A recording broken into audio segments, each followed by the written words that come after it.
the West is genuinely, beside itself over what's happening in Ukraine, as it should be, as we all are. But my goodness me, if the Hezbollah start unleashing their missiles on Haifa and Tel Aviv and wherever, you think that the West is going to react like that? Hello, I'm Jonathan Tobin, editor-in-chief of the Jewish News Syndicate, jns.org, and you're listening to Top Story, a weekly podcast where I analyze the most important stories happening in Jewish news around the world. Each week, I'll break down politics, foreign policy, and culture to provide insights into what is going on behind the headlines. Hello, and welcome to Top Story. All of a sudden, nationalism is back in fashion. The world isn't just cheering the heroic efforts of the Ukrainians to defend their country against an illegal and brutal invasion by Russia. It's also embracing Ukrainian nationalism and the full-throated advocacy of the right of a people to their own national identity, to have a nation-state whose purpose is to protect a specific culture, as well as the borders of a homeland.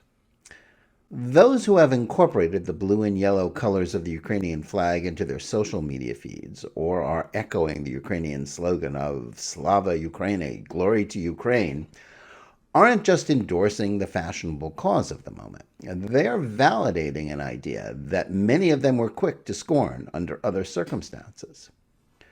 Many politicians and writers have derided the concept of nationalism as somehow antithetical to human rights and the best interests of a world whose borders were supposedly being shrunk, if not erased, by technology and demographic changes facilitated by mass immigration.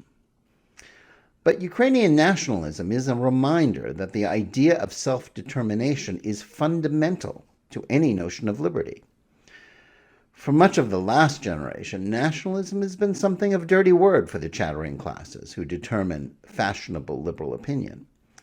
When people like former President Donald Trump attempted to articulate a case for America's national interests taking priority over the claims of internationalism, he was called a racist.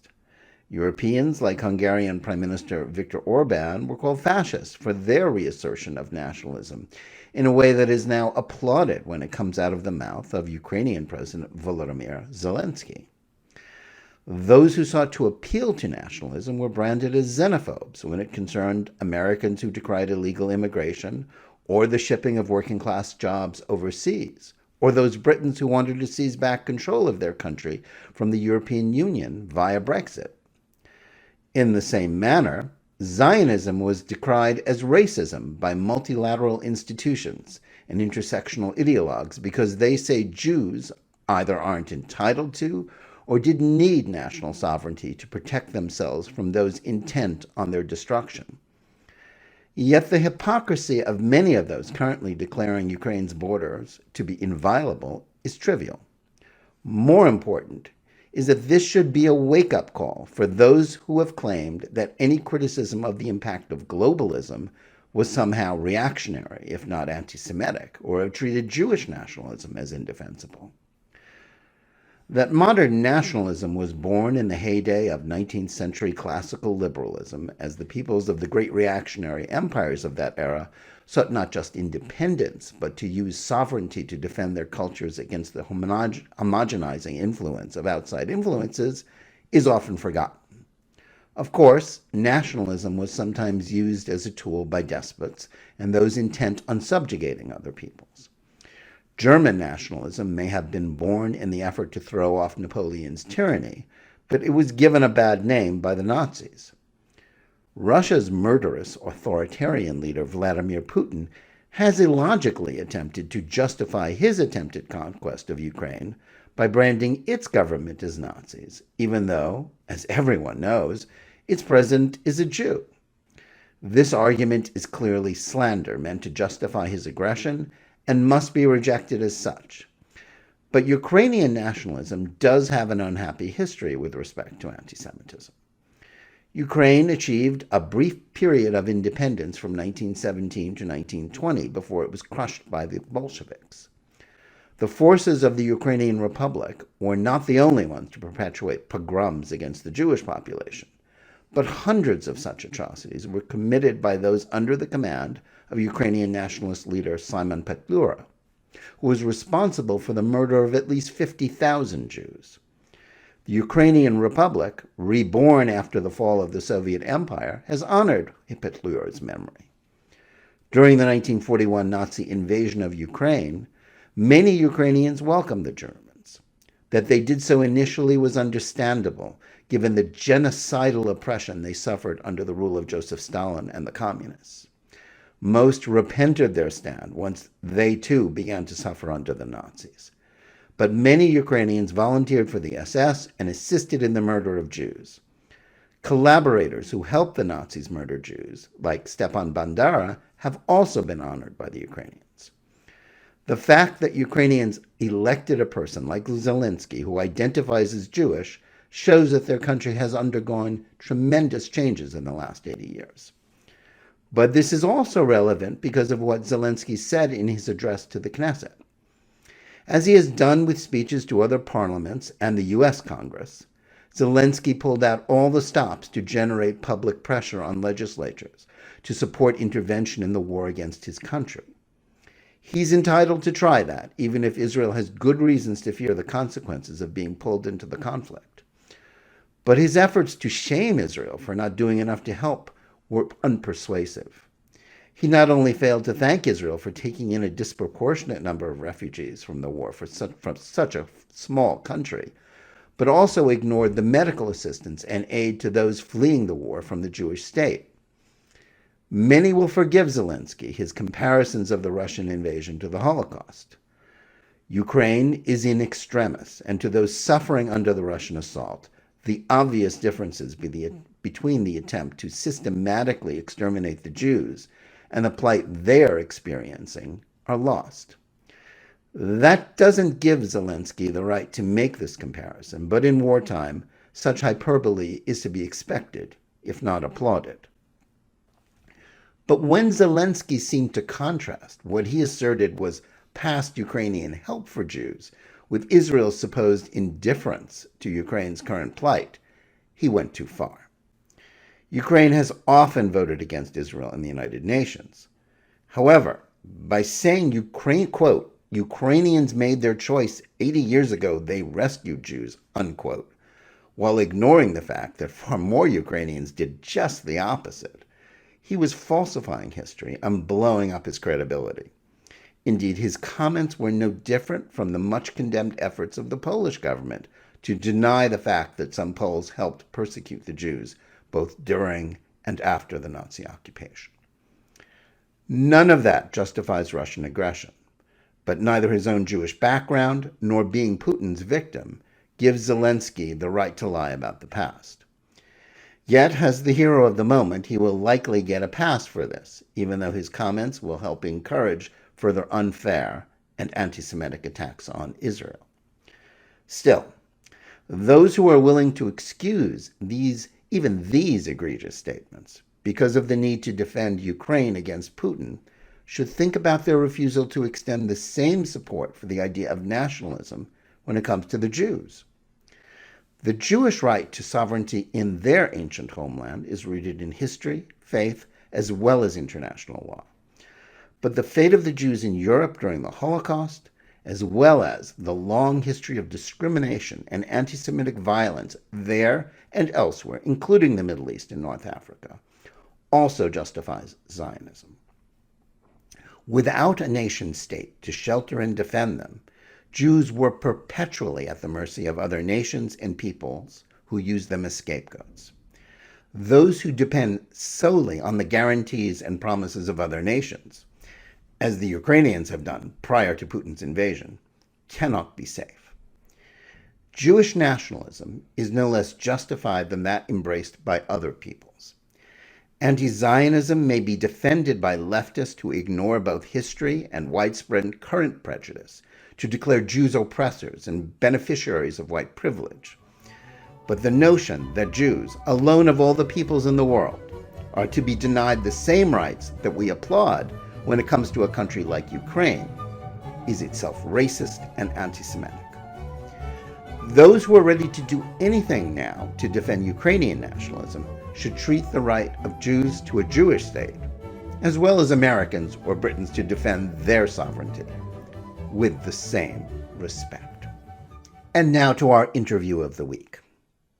How does the surge of support for Ukraine impact other issues?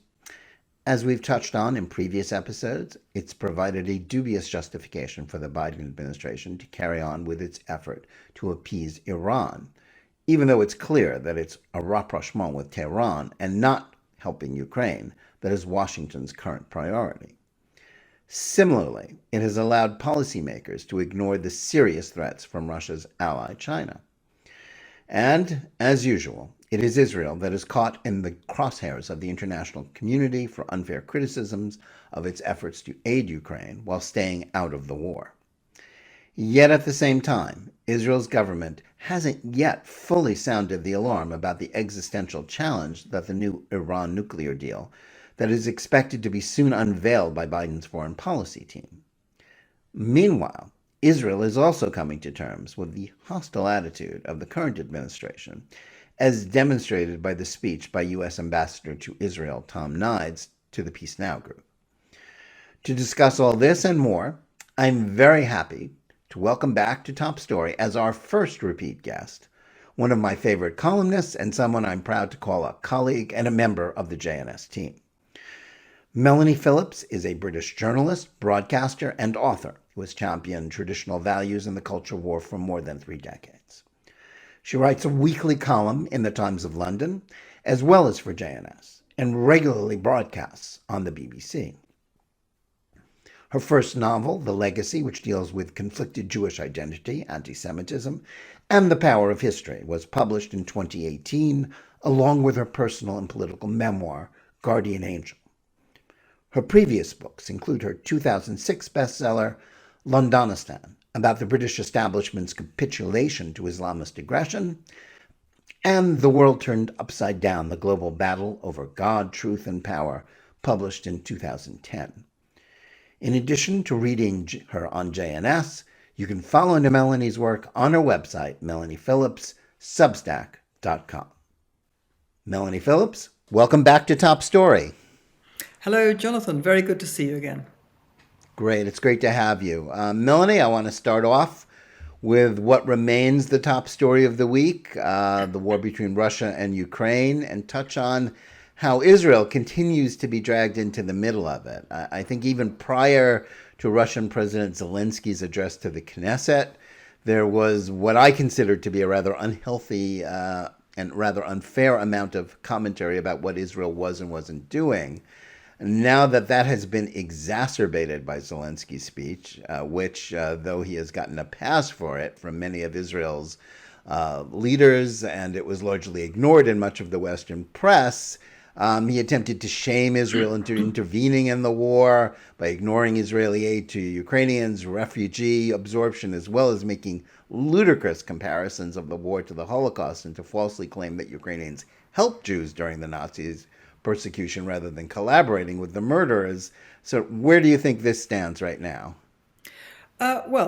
Israel is caught in a deeply unenviable situation, as we know, between Ukraine and Russia. It relies on Russia turning a blind eye to Israel's sorties into Syria to attack the Iranian terrorist infrastructure, which Iran is trying to move into Syria all the time. And so it's stuck for this reason in particular. It can't do what otherwise it probably would have done to support Ukraine. And the world, the Western world, doesn't acknowledge this. I'm speaking from the perspective of Britain, which I know best. And I can tell you, in Britain, they don't acknowledge it because they have no idea of what's going on between America and Russia and Syria and all the rest of it.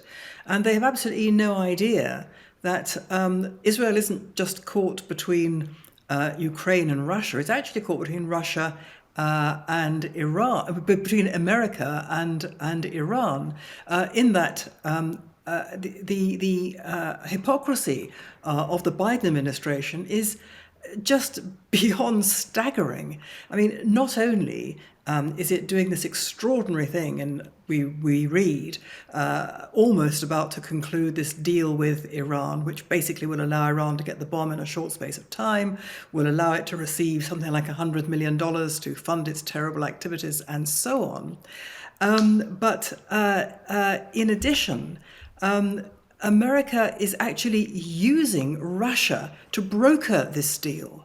And under the terms of the deal, as we read, Russia, which America is telling us has to be sanctioned as being, the most evil regime on the planet, Russia will effectively be put in as a gatekeeper in charge of Iran's nuclear program. Even worse than that, from what we read. Because Russia has insisted that in the event of a deal which releases sanctions, which lifts sanctions on Iran, in the event of such a deal, Russia wants to be able to benefit from that deal. And so Russia has said to the Biden administration, you must relieve sanctions on us in order that we can benefit from that deal.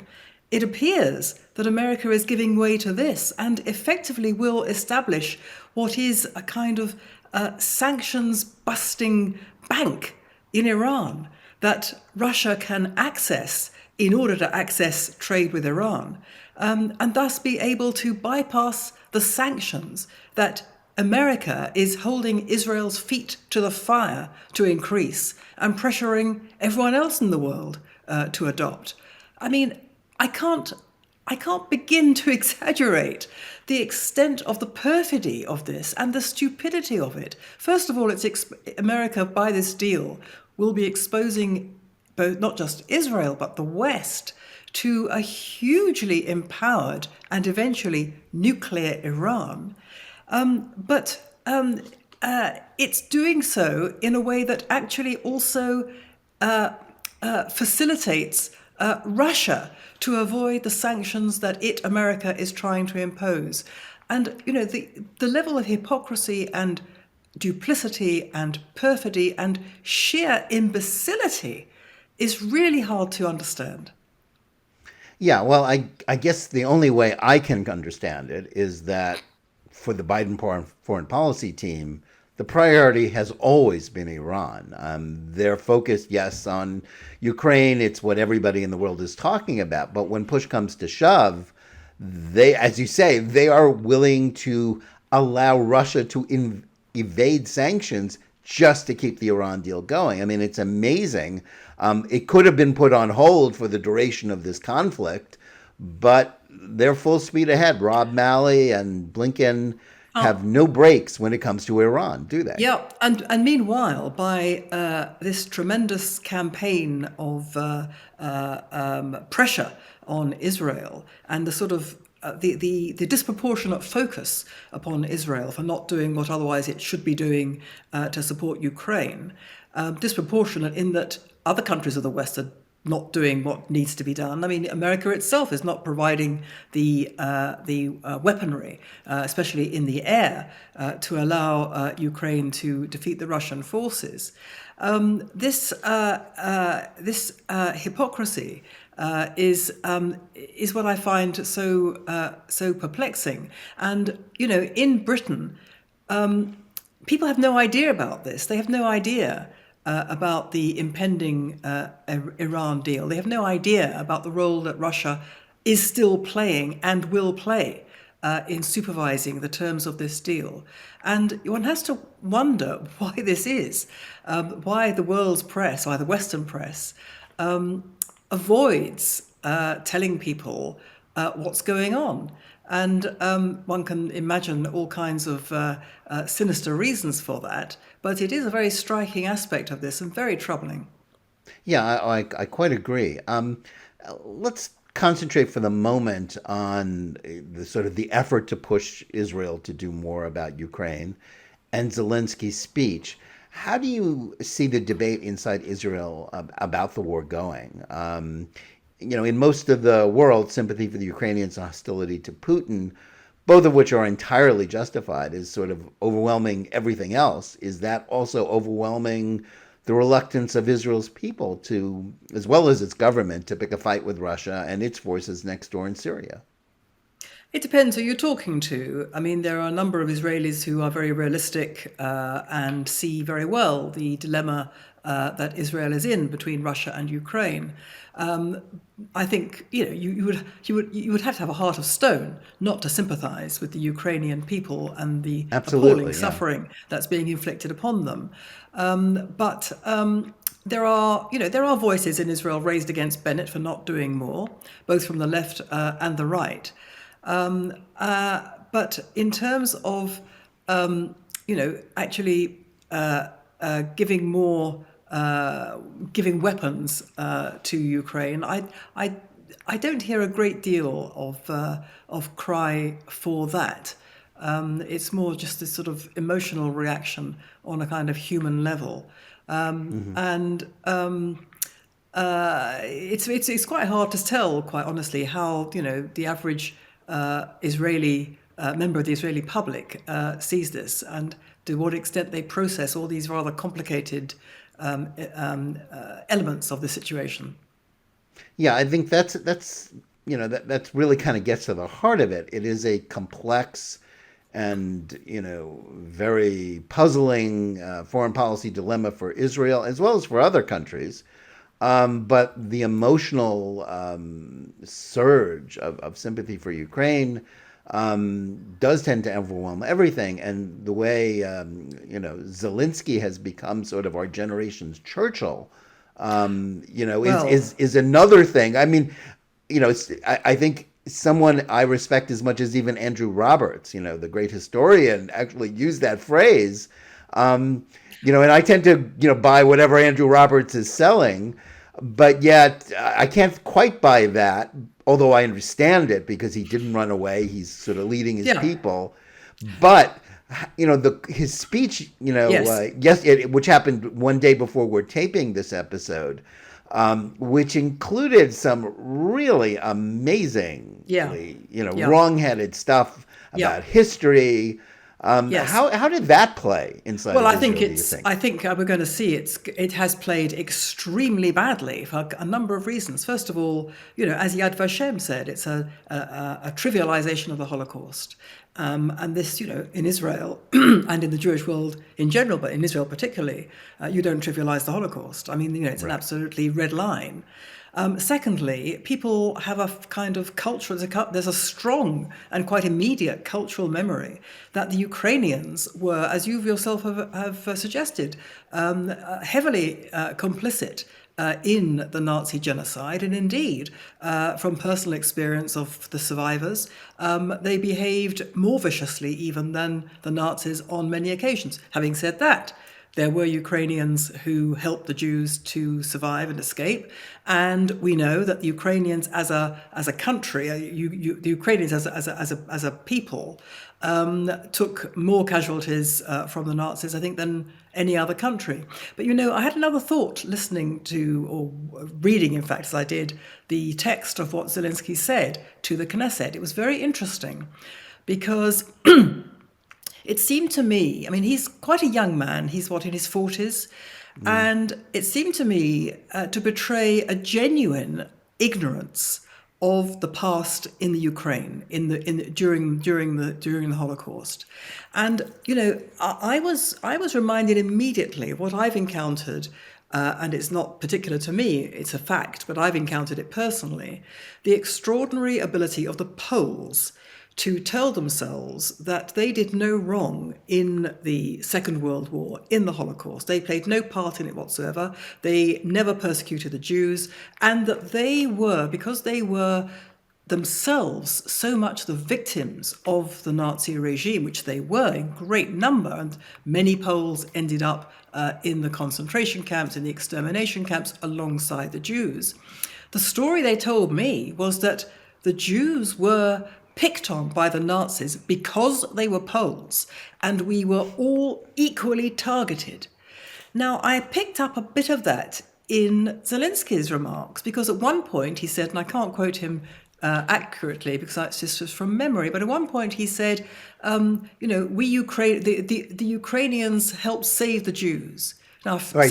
He said Ukrainians made a choice 80 years ago. They saved the Jews, which right. is Well, like, it's simply what? untrue. Now, Yeah. either he is being, cynically duplicitous, but I would guess, and it really is just my guess, that that's what he's been taught.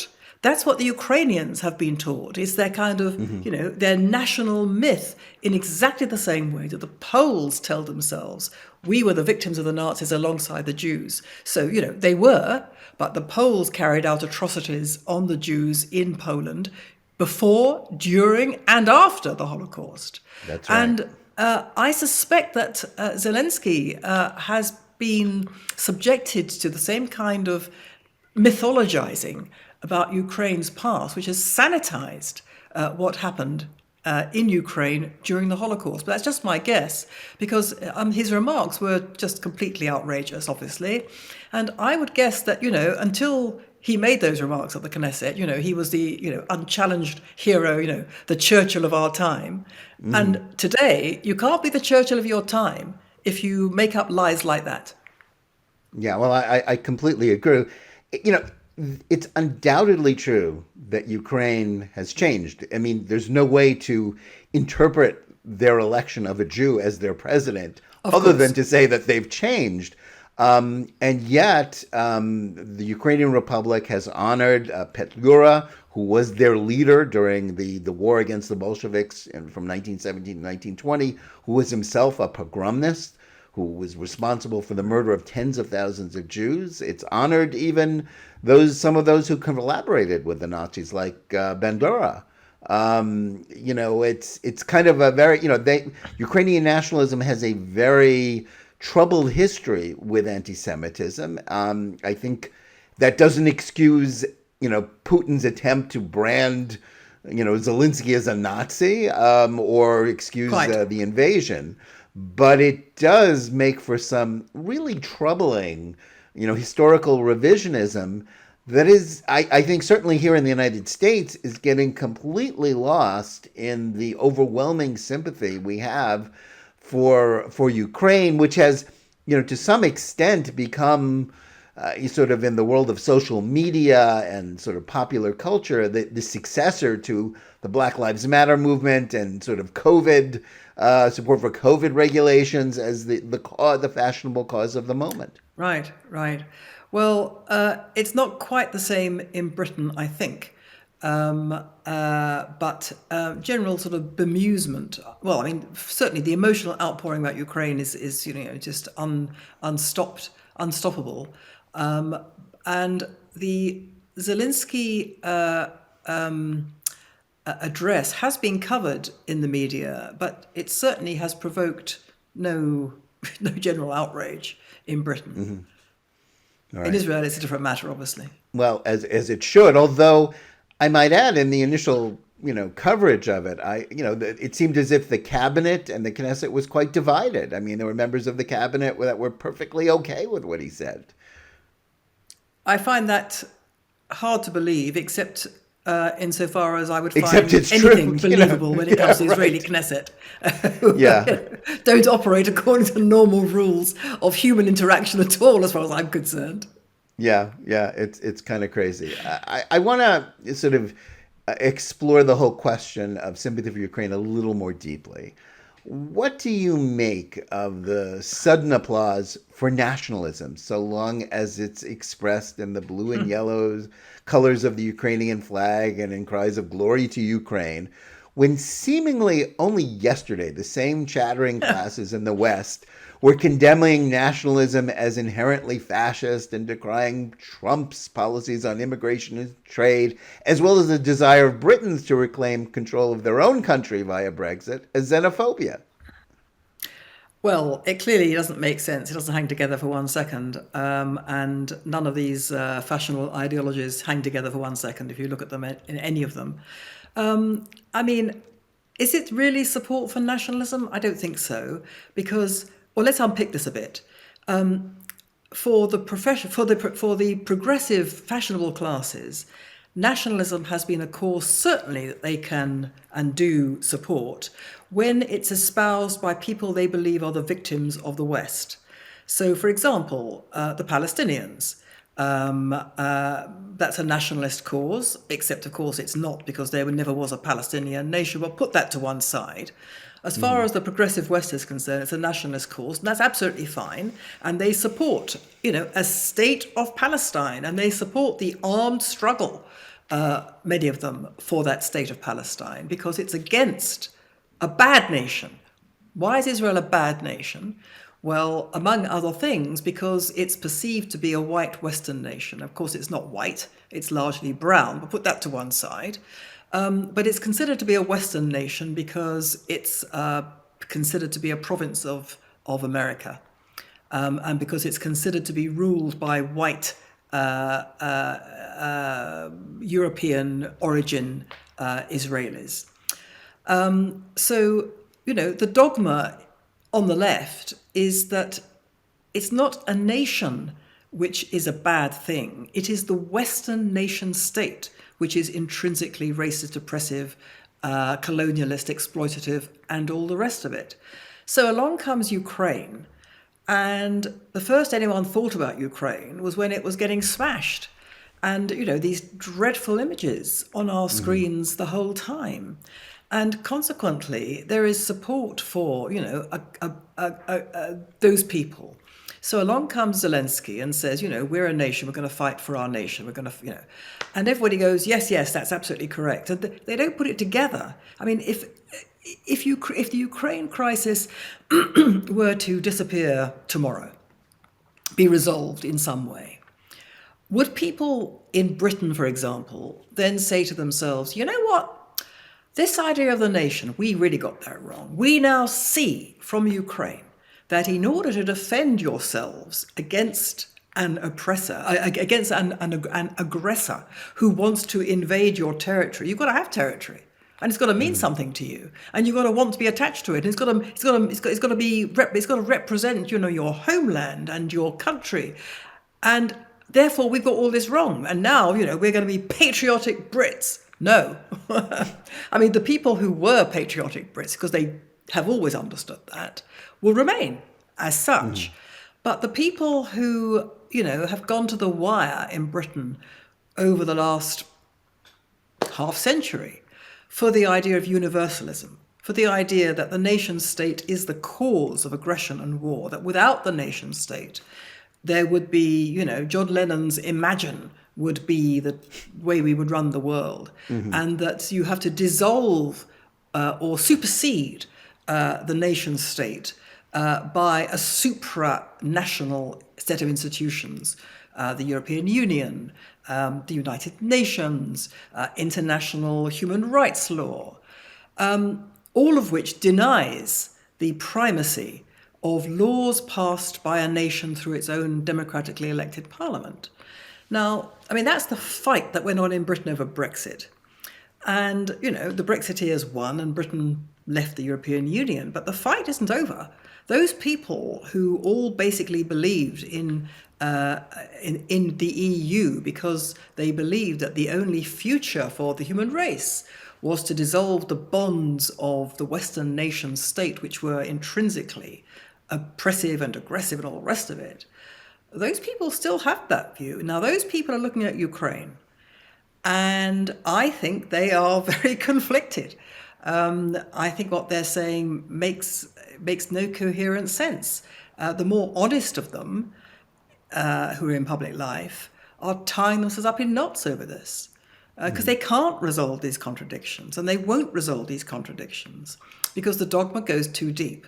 So I would be very skeptical about whether, once this terrible thing is over, and let's hope it is over soon, I'd be very skeptical that we're going to see, a mass recantation of the anti-Western nation state dogma on the left. Well, I think that's exactly true. Nor is there any sentiment on the left for rethinking their belief in more or less open borders for the United States, which Exactly.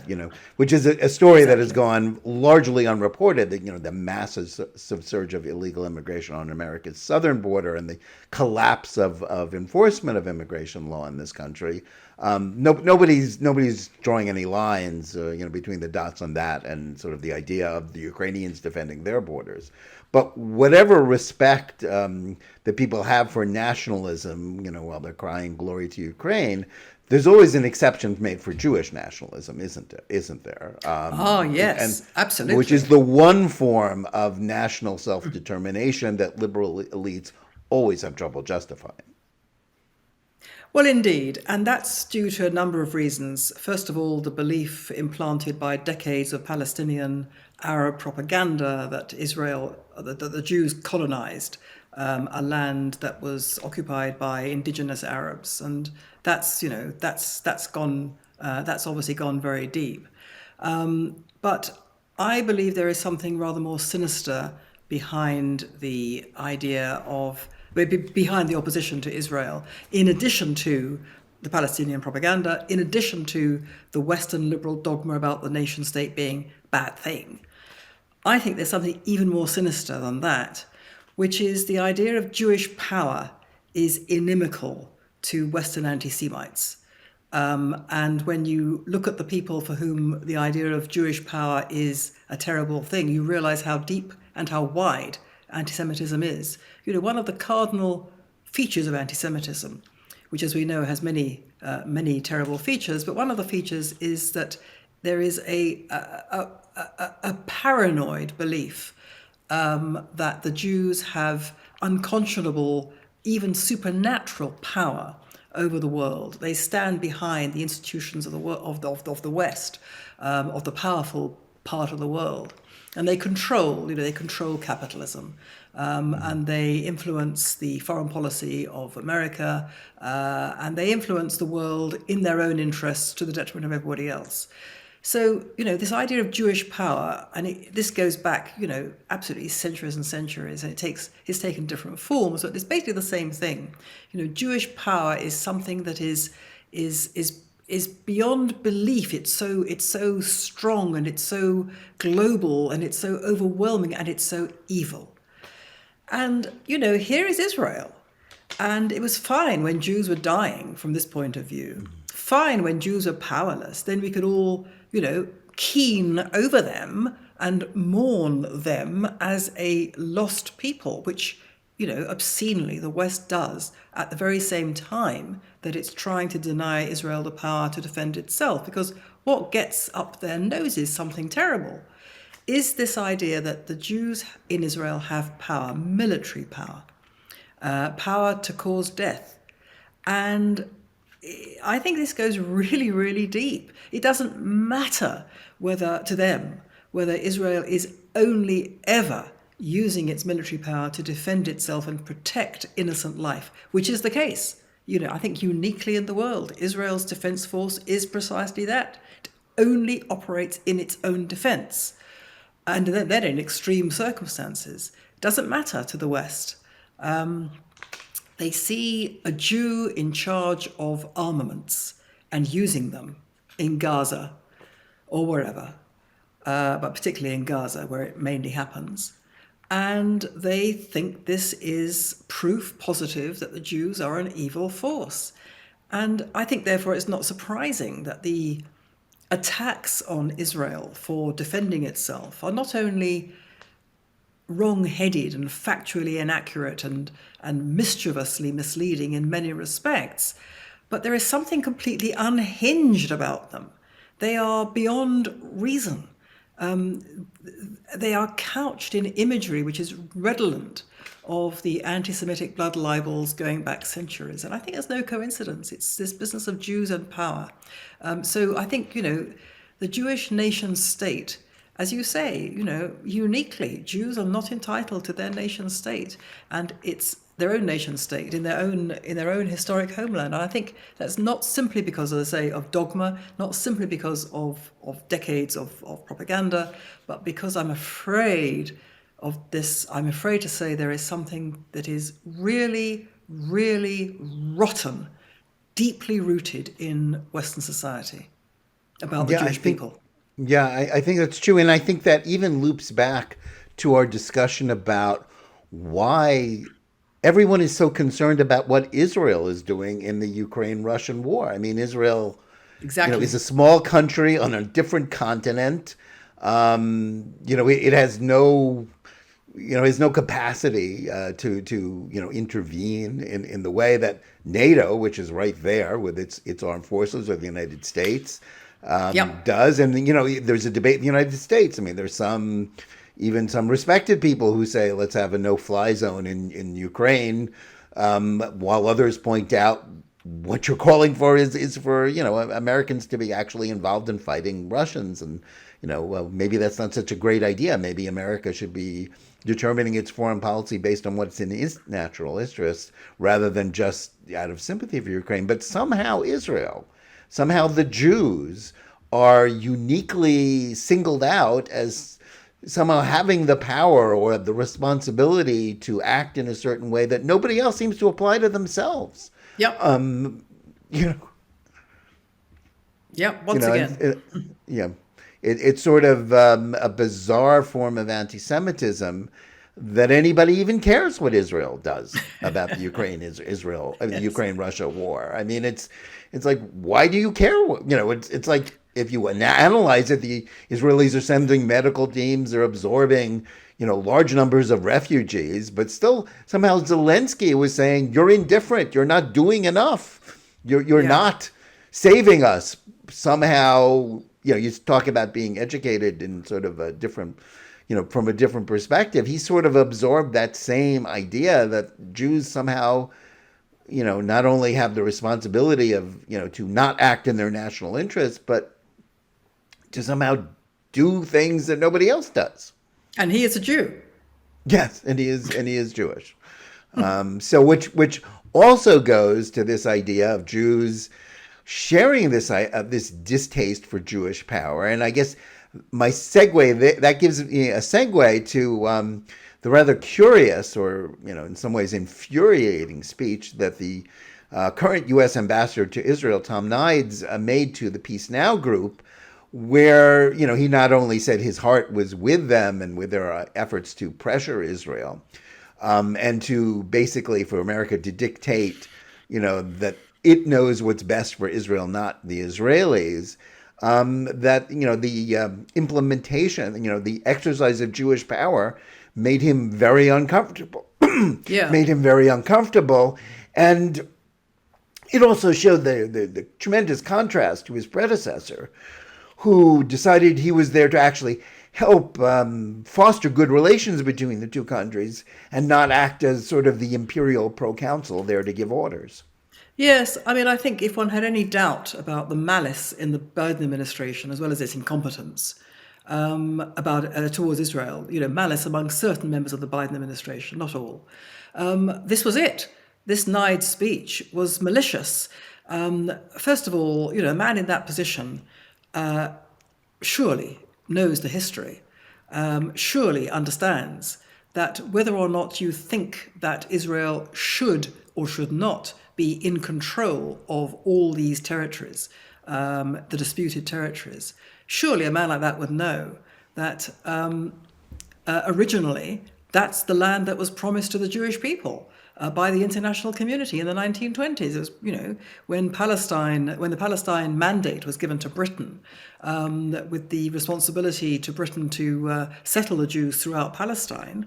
What was meant by Palestine then, leave aside what is now Jordan, because that was hived off at an early stage by Churchill.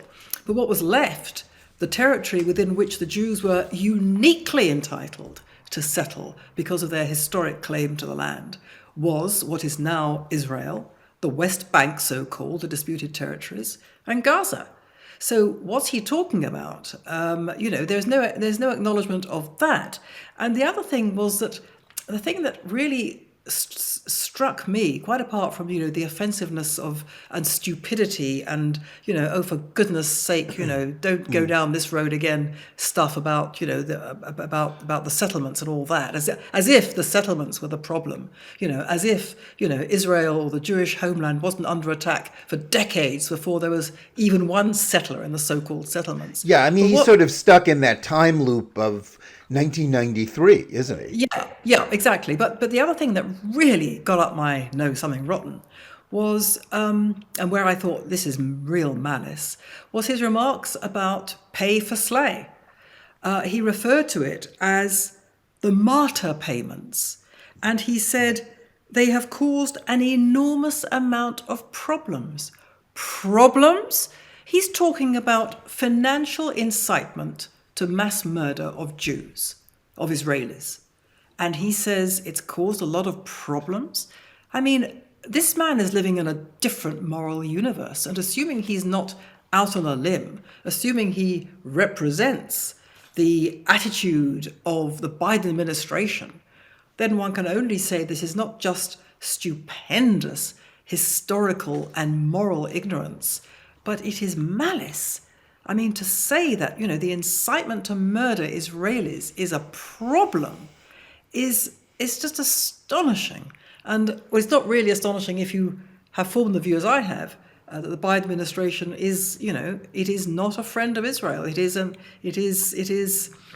I hesitate to say an enemy, but it is playing the role of an enemy, unfortunately, which is a complicated business to unpick because, of course, it continues to provide what it provides for Israel. One can't dismiss that. But nevertheless, it's speaking out of every side of its mouth simultaneously.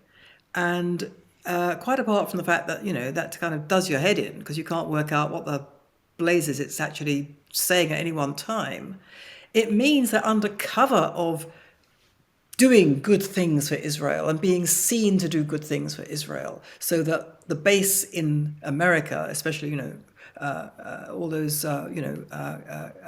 American Christians for whom support of Israel, for whom support for Israel is absolutely axiomatic.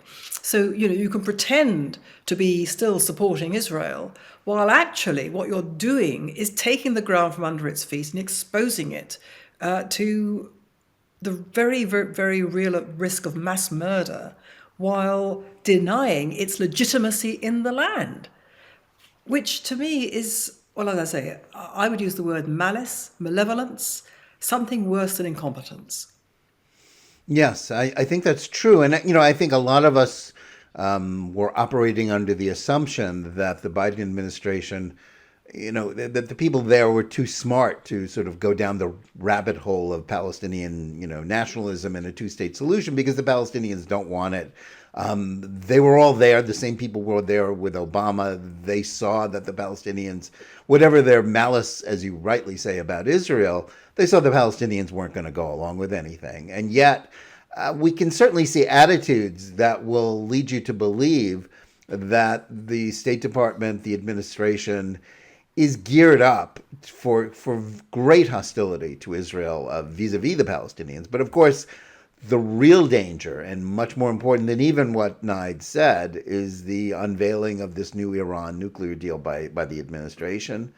And I think it's, there's so much to unpack there, but I think we've both written so much about, how this deal doesn't, is basically a big lie. I mean, we hear Jen Psaki every day when she references it, when she's asked questions about why are you letting, as you rightly said, the Russians be involved with this? Why are you operating, talking on both sides of your mouth? She keeps saying, well, stopping a nuclear weapon is, from Iran is in everyone's interest, when in fact this deal not only doesn't stop it, it guarantees that Iran will get a nuclear weapon. Well, exactly. And that was the case with the 2015 deal, the one brokered by Barack Obama. And I was just stupefied by people by politicians in Britain parroting this absurd nonsense that the deal was going to, draw the sting of Iran. It was going to stop it from getting the bomb.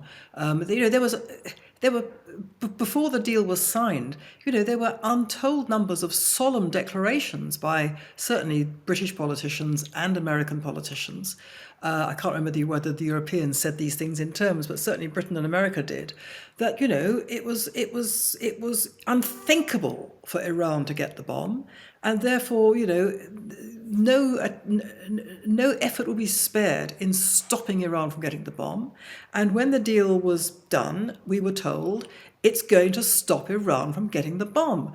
And when you said to them, but it doesn't stop Iran from getting the bomb because of the sunset clause, whether it kicked in at, 10 years or 15 years, whatever it was clearly only a delay, assuming that Iran kept to the deal. It was only ever going to be a delay. And therefore, at the end of the deal, when the sunset clause kicked in, Iran would legitimately be able to have nuclear weapons. There was no answer. And they just kept coming back to saying, well, it's better this way than the other. And what do they mean by that? They meant the alternative is war. Well, it wasn't actually. That wasn't the alternative. The alternative was, punitive sanctions. There was quite a lot that could have been done short of war at that point. And even when, President Trump came into office and brought America out of the deal and reimposed sanctions, okay, it didn't bring down the regime, but my goodness, it certainly weakened them. And who knows what might have happened had those sanctions been continued. Certainly, it cannot possibly have been better for huge amounts of money to be funneled into Iran to enable it to pursue its obnoxious agenda, which is what happened when sanctions were lifted by the Obama deal and then by the Biden administration. And you have to ask yourself, and I've asked myself for years about this, are they all, put aside Obama for a minute, because I think Obama had a particular agenda, which was, as I understood it, to do with literally empowering Iran in order to kind of even the balance in the region with Saudi Arabia, and that would somehow maintain stability. Now, that seemed to me completely mad. And I didn't hear anybody else say that. But so I was looking at, the British politicians who were supporting this and thinking, are they just going along with America because, that's what Britain does? And I was looking at the American politicians who were supporting it and thinking, do they all believe, like Obama, that, Iran has to be empowered to counter the power of Saudi Arabia? Are they just stupid? Are they so ignorant? I mean, what is going on here? And I've never actually answered this question because some people are clearly motivated by malice. Malice towards Israel, malice towards the West. Okay, but not all of them. By any means. And you think, look at Antony Blinken. I don't think this man is motivated by malice towards the West or even malice towards Israel. I can't understand him. How can he be so stupid? Is he stupid? Is he cynical? Is he a placeman? I just don't get it. Well, I'll jump in and say he's clearly an institutional man. He's someone who believes in multilateral institutions. He's someone who believes in the UN. He believes in diplomacy as an end in of itself, which I think I understand that.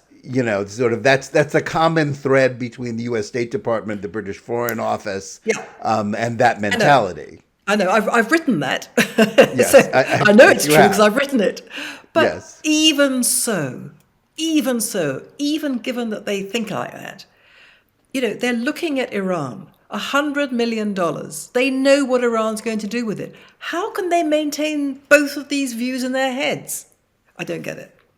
Yeah, and ignoring its role as the world's leading state sponsor of terrorism, which is a threat to the West as well as to Israel and the Arab states, but which just gets swept under the rug. It's an inconvenient detail. And when you consider the reports, very credible reports, that the negotiations with Iran have included an offer from Rob Malley, the U.S., that they will take the Islamic Revolutionary Guard Corps, Iran's terrorist corporation, Yeah. It's not merely a terrorist group, it's a corporation and a political power source off the list of proscribed terrorist Yep. groups. Yep. You just, the mind boggles. But if appeasement of Iran and diplomacy with Iran are the highest goals, no matter what they accomplish, then anything becomes imaginable, right? I suppose so. It just seems so extraordinarily irrational. Yeah, I think that's true. Let me turn it around a little bit now. How is Israel reacting to this? I mean, one of the big differences with this current government is that they have operated, Naftali Bennett and Yair Lapid's partnership. They've operated under the assumption or the belief that if they make nice with Biden, if they avoid public disputes, they will have more influence. Israel will get a better deal somehow, and that it will go well for them domestically as well. But that has also put them in a position of not really mobilizing opposition to this Yeah. deal elsewhere as well as at home. Exactly, and in my personal view, it's the most terrible strategy, because you can't be plus royal que le roi. You can't be more Israeli than the Israelis. If the Israelis aren't making the case about this deal, then how on earth can members of Congress claim that they know better than the Israelis? I mean, it's Right. just insane. As far as Israel is concerned, I don't know. I mean, I don't purport to be an authority at all on Israeli public opinion, but my impression is that the thing divides are gone still along rather sectarian political lines. That the left. For the left, I'm afraid to say the bogeyman for the left in Israel is not Iran, it's Netanyahu, still. And anything's better than him. And so they like Biden, not Biden, they like Bennett's style. They like the fact that he's calm and collegiate and measured and not given to histrionics, and he doesn't upset the world, and the world can look at him and think, well, he's a decent kind of guy doing his best. And they like the idea. Although they'll be much happier because with they're the left. Lapid, clearly, right? What? They'll Sorry? They'll be much happier with Lapid once he, assuming that he does, For sure. succeed him.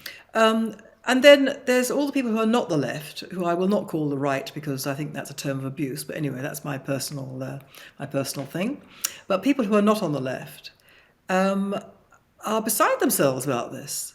They think that Bennett has allowed himself to be played by America, that in his naivety, he has, not just naivety, it's worse than naivety. He is seen to have kind of constructed his premiership around the fact that he's not Netanyahu, and he will do nothing that Netanyahu did. So Bennett has apparently, Bennett and his team came to the conclusion that Netanyahu's gambit in his megaphone undiplomacy about Iran, going over the head of the administration to Congress and the American people, that failed. Well, it clearly did fail. I mean, the deal was done. But from that, they conclude that Obama's hostility to Israel was because of that. Now, I think that's an extremely dubious proposition. But whether or not it's true, it's irrelevant, because you have to speak up. Okay, so you can speak up in a different style.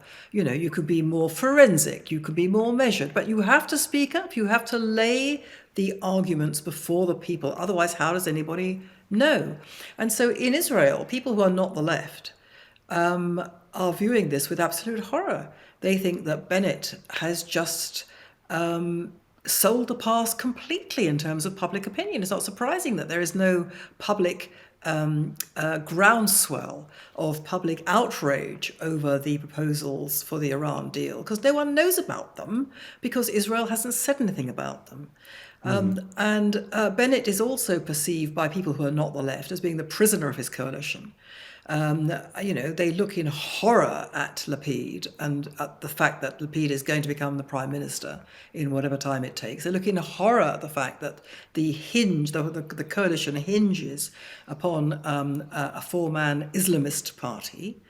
And they say, Bennett has sold his political soul. We all know what Bennett was and what he believed in. And it was none of this stupidity. But he's allowed himself to go along with it simply to become and remain prime minister. That's how he's seen.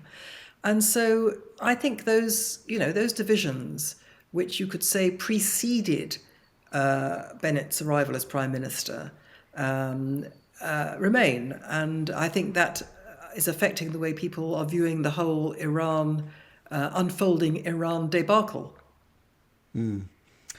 Do you see any chance that Israel's government will risk displeasing the United States and the West once the Iran deal is in place, and then possibly having to resort to military action to forestall an existential risk that really no Israeli government can live with? Do you, or are they just so hamstrung by their desire to make nice with Biden? Well, we can see they've already kicked over their particular traces as of whenever it was this week, a day or so ago, when they apparently didn't believe that even the Biden administration would take the Islamic Revolutionary Guard Corps of Iran off the terror list. They didn't believe that was possible. Mm-hmm. And then suddenly they realized it was going to happen. And so suddenly they denounced it in very strong terms. And everybody went, oh, look, they've said something. Yeah. They can delude themselves up to a point, but there will come a point, and there already has come a point as far as the Revolutionary Guards are concerned, where they can't delude themselves any longer. And then, it bursts out, because what's the point of appeasing the Biden administration if it's going to just, shaft them completely like this? So, assuming it does shaft them completely in the deal, what are they going to do? Well, too late. It's done. So I read today that Bennett has assumed that the deal is done, and it's a done deal, and it's just a matter of time, weeks or possibly days before it's announced. And so he's preparing for the next thing. And what's the next thing? Well, we saw the other day Israel directly hit 100 Iranian drones in, is it Karam Shah? Anyway, this is unusual for Israel to take overt direct action against Iranian assets as Iranian assets. And this is being interpreted as the new strategy, the new post-deal strategy, that Israel is now going to take the fight to the enemy. But what does that mean? I mean, what does it mean in terms of actual warfare? I have no idea. No one has any idea. One hopes that Bennett has an idea. So will they actually go to war against Iran? I mean, look, you know the calculation better than I do. The fear has been, Israel is itself a hostage to Iran, and has been for all the years that the Hezbollah have had their batteries of, 150,000 missiles, all sighted in civilian areas in Lebanon, in southern Lebanon. The fear is, as soon as Israel, crosses an Iranian line, those missiles are going to start coming over to Haifa and Tel Aviv. And, the Israelis, I mean, they've talked about, a war with Iran taking a lot of casualties in Israel. Now, I don't know. I'm not a military strategist. I'm not party to their military secrets. I have no idea what they know, what they have, what they can do, what they can't do. I have no idea. I'm just reading what everybody else is reading. But it's not an easy decision, to put it mildly.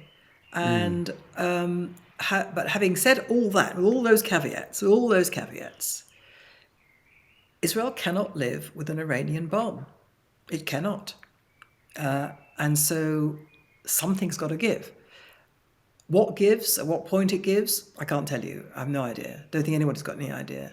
But unless you believe that, Israel will say, you know what, it's fine. Mutual deterrence, we can live with it. We'll handle it, just like we handled Gaza. It'll be fine. Anyone believe that? I don't. I don't. Not with a nuclear Iran. And once they're nuclear, as you can see with the Ukraine, once a rogue state or a tyranny or a kleptocracy or an aggressive state, once it has nuclear weapons, then with the best will in the world is paralyzed. It can't do anything. So once Iran reaches or passes that threshold point, whatever it is, Israel's stuffed as well. Israel won't be able to do anything. So, the time scale is very short. So I'm just reading all this and, we're all reading it. In Israel, planes go over. In Jerusalem, planes aren't supposed to go over. And we hear sometimes planes go over. And we all have the same thought. We all have the same thought. Should we head for the shelter? Is this it? We're all living like this all the time. Because we can all see it coming.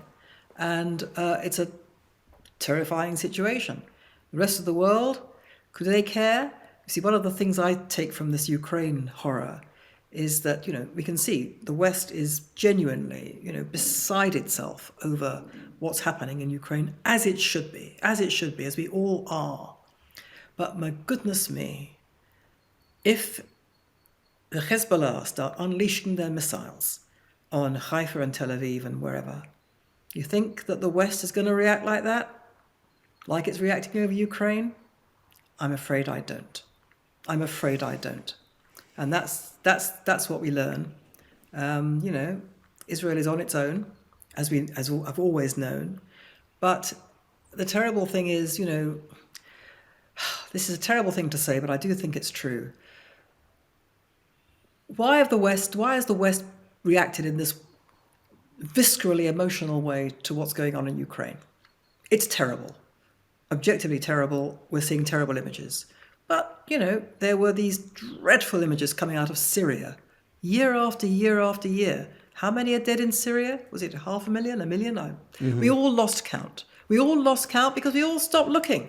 Why did we stop looking? Why weren't there people, having, food banks for Syria and all the rest of it? Because they weren't people like us. And this is a terrible thing to say, but it's true.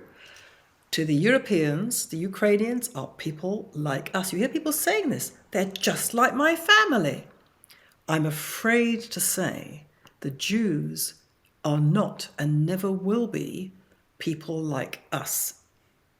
And that's a terrible thing to say, but I believe it to be true as far as the West is concerned. It may not be quite so true in America, but it's true in Britain and Europe. The Jews are different. They're not people like us. And that is a terrible thing to think. It's a terrible thing to say. I believe it to be true. I wouldn't say it if I didn't believe it to be true. And so, the idea, it would have been so much better had the Ukraine catastrophe been avoided, had the world woken up in time to what Putin was and what he was threatening and so on. But now that it's happened, the reaction is a morally good one. This is terrible, we've got to stop it. I don't think people would have that morally good reaction if Israel came under such fire. And we can see already, how many thousands of missiles were fired, whenever it was, from Gaza last May, into southern Israel. 4,000 missiles, 4,000, 5,000. I mean, can you imagine one missile hitting southern England or the west coast of America? There'd be, instant uproar. Not a word even reported. Not a word. Why? Because no one was being killed. They were all in shelters, so who cares? It's that. And even if people were being killed, I think people would say, well, Israel, it's done some terrible things because the West has been softened up by decades of lies and propaganda about Israel, designed to coarsen its moral reaction to Jewish suffering and Israeli suffering. And I think it's, I have to say, I think that's worked. And I think that, as I say, the reaction would be very different. Well, I think that's a sobering thought. I think to some extent, as Dara Horn wrote, everybody loves dead Jews, but not so much. There's a lot to unwrap here. We'll have to have you back, hopefully to, not too long to discuss it again. Melanie, I want to thank you so much for your time and your insights. We also want to thank our audience, whether you're listening to us on Spotify or any of the other podcast platforms, or watching us on Facebook, the JNS YouTube channel, or on JBS TV. Please like and or subscribe to Top Story and give us good reviews. Please let us know where you listen and watch the show and what you think about it. And remember, keep reading and thinking for yourself. And we'll see you again next week.